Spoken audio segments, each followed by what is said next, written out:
Hallo zusammen, herzlich willkommen zurück zu unserer 17. Coding Challenge. Heute geht es ein bisschen entspannter zu, und zwar ist heute eure Aufgabe zu überprüfen, ob Duplikate enthalten sind in dieser Liste, die ihr hier natürlich wieder bekommt. Die Liste ist nicht ganz so lang, aber wir sehen die Wahrscheinlichkeit für Duplikate übrigens, die lässt sich eigentlich relativ interessant berechnen. Vielleicht habt ihr schon mal was vom Geburtstagsparadoxon gehört.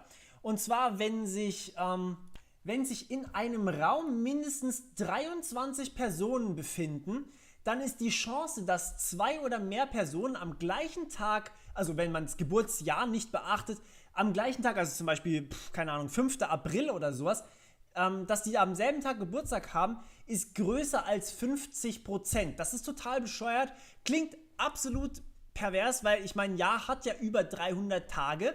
Und 23 Personen, irgendwie seltsam, aber es ist wirklich so, dass da schon die Chance größer ist als 50%. Und ja, dementsprechend haben wir hier auch ein Duplikat, wenn wir hier 54 finden, und ich habe sie schon irgendwo gesehen. Hier unten haben wir noch eine 54. Das heißt, in dem Fall ist eure Aufgabe hier einfach True zurückzugeben.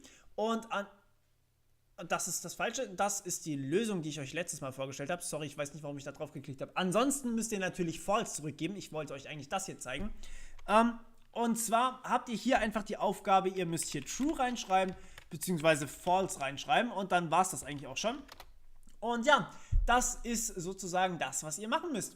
Total simpel, achtet darauf, natürlich wieder mal in der Beschreibung steht alles, was ihr braucht. Links, wo ihr die Challenge getten könnt, und links natürlich, wo ihr eure Lösung hin posten könnt. Und ja, das ist eigentlich auch schon alles. Ich wünsche euch ganz viel Spaß und ja, ein bisschen entspannter heute muss ja auch mal sein. Aber schaut mal, wie schnell ihr das Ganze hinkriegt, ob ihr vielleicht auch was hinbekommt, was extrem schnell läuft, oder ob ihr wirklich ein quadratischer Lauf seid. Also eure Aufgabe ist eigentlich nicht, das zu schaffen. Ich weiß, dass ihr das könnt. Aber eure Aufgabe wäre es, das Ganze in O von n zu schaffen und nicht in O von n Quadrat.